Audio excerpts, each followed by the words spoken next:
নমস্কার। আমার জ্যোতিরিন্দুস ক্লাসরুমে প্রথম ক্লাস ইলেকট্রিক ভেহিকেল ব্যাটারি এবং অটোমোবাইল ব্যাটারির যে ডিফারেন্স বা পার্থক্য সেটা নিয়ে আজকে আমি আলোচনা করব। আমি যদি প্রথমে অটোমোবাইল ব্যাটারি দেখি অটোমোবাইল ব্যাটারি বলতে কি বোঝায়।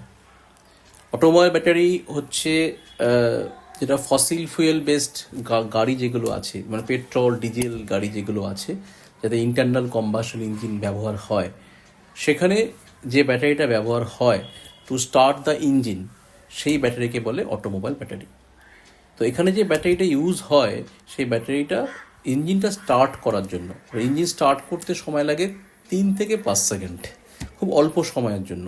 তারপরে কিন্তু সার্কিট থেকে আউট হয়ে যায়, তারপরে ব্যাটারি কোনো ফাংশন থাকে না।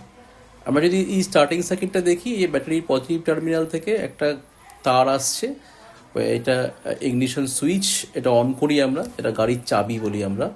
সেটা যদি অন হয় তাহলে সার্কিটটা কমপ্লিট হচ্ছে। এখানে একটা সলিনয়েডের কয়েল থাকে, এই কয়েলটার মধ্যে দিয়ে কারেন্টটা পাস করে এবং তারপর একটা ম্যাগনেটিক ফিল্ড তৈরি হয়, এটা ও প্লাঞ্জারকে ও পুল ইন করে এবং তারপর একটা পাওয়ার কন্ট্যাক্টর থাকে, সেটা মেক করে এবং তার ফলে ব্যাটারি থেকে একটা কারেন্ট প্রায় 150 থেকে 400 অ্যাম্পসের মতো হাই স্টার্টিং কারেন্ট ফ্লো হয়।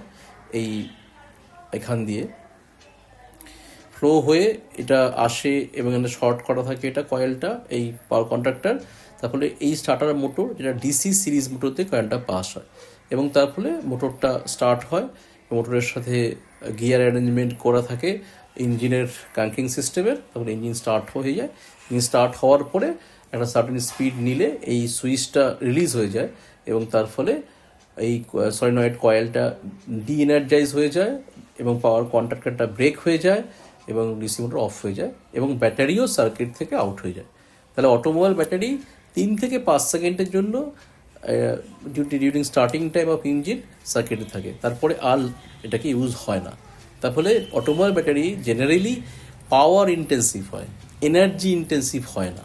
কিছু মুহূর্তের জন্য হাই এনার্জি লাগে, অতএব এটা পাওয়ার ইন্টেন্সিভ, নট এনার্জি ইন্টেন্সিভ।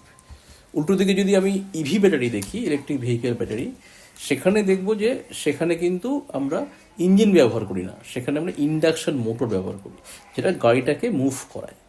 এবার ইন্ডাকশন মোটরের জন্য পাওয়ার থাকবে, সেই পাওয়ারটা সাপ্লাই করে ব্যাটারি।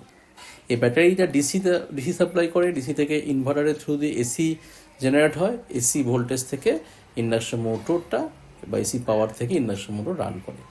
তার মানে যতক্ষণ গাড়ি মুভ করবে ততক্ষণ ব্যাটারি পাওয়ার সাপ্লাই করে যাবে। তাই এই ব্যাটারি, ইভি ব্যাটারি, এটা এনার্জি ইন্টেন্সিভ হয়, এটা কিন্তু পাওয়ার ইন্টেন্সিভ হয় না। এটা মডারেট পাওয়ার, এটা অনেকক্ষণ দীর্ঘ সময়ের জন্য সাপ্লাই করতে হয়। So it is not power intensive but energy intensive.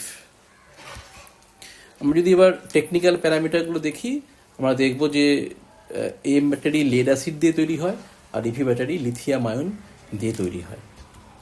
Voltage level যদি দেখি, এম ব্যাটারিতে 12 ভোল্ট থেকে 24 ভোল্ট, 12 ভোল্ট জেনারেলি হয়।